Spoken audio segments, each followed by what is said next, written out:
Hello, I am Daisy, and if you're here, it's because you want to learn tarot. So hopefully you already checked out the previous video, which was about the major arcana background. And so we're going to get right to it. The first one that shows up on that fool's journey is the Fool. Okay, so for this presentation here, I am using my professional edition, which is from the, let's see, Universal Tarot. This is the box here real quick. And then the other one that you see on the screen here is your traditional Rider-Waite deck, which I use in my everyday. So the reason I just kind of want to quickly show you that while they look the same, there's some subtle differences throughout the deck. So it's important, whatever deck that you're using, make sure that you're looking at the symbols and making those associations, okay? The other thing about this, you're going to see how simple it is. It's like being in kindergarten and looking at picture books. So, but there are a couple things.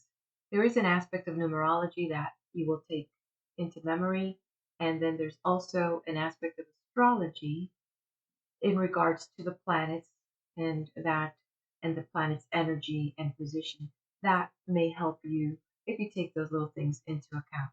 And of course, a little bit background about colors and things like that, but mostly it's really what you feel. That's what I love about tarot. It's what you feel. It's what the images evoke for you. And of course, the ability to make the story and make the connections with the other cards as they're coming up or you're setting up. We are going to go through some of the major symbols. We're going to hit the numerology aspect, the planet aspect, the main symbols, and then a quick read upside down and reversed, okay? So number one, the numerology aspect here is coming from the number zero itself. The zero for me reminds me of the void in God's creation. God is. And so in this sense, there's the sense that while this person is just, as you can see, it looks like a quite perilous situation, there's the sense that God is with this person. The other thing that we're going to jump into is the planet association with the Fool card, which is Uranus. Now, interesting, Uranus is associated with the number 7 as it is the seventh planet from the sun. So let's go back to that numerology. The numerology number 7 usually refers to inner wisdom, self-awareness, intuition, and mysticism. And interesting because on his journey, he's going to come across and meet up with the magician, but we'll talk about that a little bit later. So the other thing, a little bit of background about Uranus, it is also a planet of ushering chaos and change. It is a planet that kind of is what I would call associated with enlightenment. And also, what is the other aspect about Uranus? Individuality.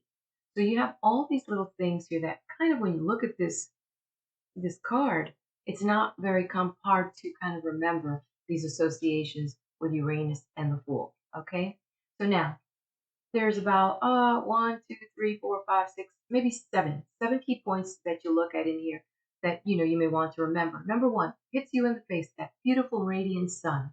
So when we see that beautiful radiant sun, where for me I associate with enlightenment, with God shining, giving us light along our journey.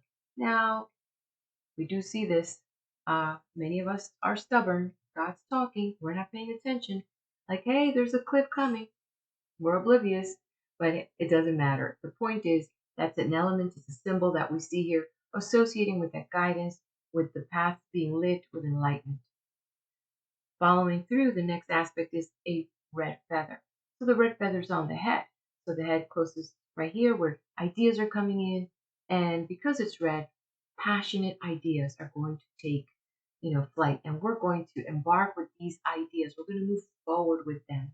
So we're receiving ideas and we're passionate about them. The next thing is there's a pouch. So he's carrying a pouch over his shoulder. So there's a sense of being weighed down with something, right? So what is that? We don't know. That could be karma from a previous life that he's got to work through, or this could be issues that he's carrying forward and he needs that. Obviously, he felt that he needed to package them, or she, to package them along this journey because it might be useful in the future. I don't want to reveal that. You'll have to come to the next video to find out, is this person still carrying that backpack later? We'll see. But let's stay focused here. So that's the idea. You're bringing something with you on this journey. We don't know, depending on what the reading is, what the other cards are saying, what you're feeling coming through. Very important. And, is there some karmic issues, or is there something that's burdening that is coming that they thought well enough, or they haven't unloaded yet? We're still carrying, many of us are carrying trauma or things that we have not let go of yet. Okay, the other issue is the staff. And so could be the wand. Funny thing, we do have one of the suits is the wands, right? So what we have here is that there will be support. You could use that wand to as a walking stick to help you travel through the journey. You could use it to, what is it called? Like you're trying to, get the brambles out of the way, to clear your path. Or if you need to block or defend yourself and protect yourself, and fight, you know, you have a tool with you to help you along the journey. So you're not just all by yourself, even though you're not wearing any rags. You are well, you have what you need, you have resources, and you're not alone. As we jump down real quick to see the little white dog here who is with you. He's a white dog, and we associate white purity. So this is a friend, someone with you along the way that's going to be there to guide you, support you, that you can trust as a good companion. And God doesn't want to see us alone on our journey for very long, right? So the other thing that I don't want to make sure I don't forget here is the rose. He's carrying a rose. Like he's this person still has time to like stop and pick a rose and smell the rose. So this is kind of when you look at this particular deck here, the white Rider Waite deck, the small version here versus this one, the rose is a different color. Like on this particular deck, it's red, while on this particular deck, it's white. So it talks about the passion of our desires or the purity that we are good of heart, good of intention, and or we're passionate about this cause in our journey towards enlightenment. The other element that is very important to look at are the mountains ahead. We have all these mountains, and when I think of mountains, I want to climb the mountain, or these are my mountains that I need to move or overcome. So challenges.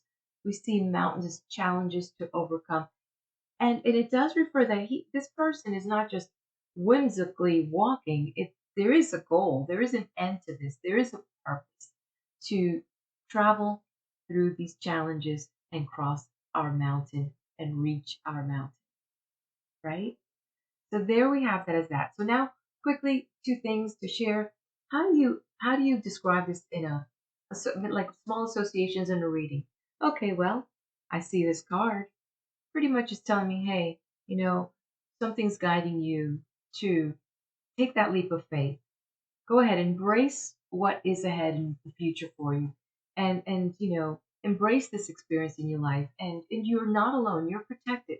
God is with you. There will be people along the way. You are not alone.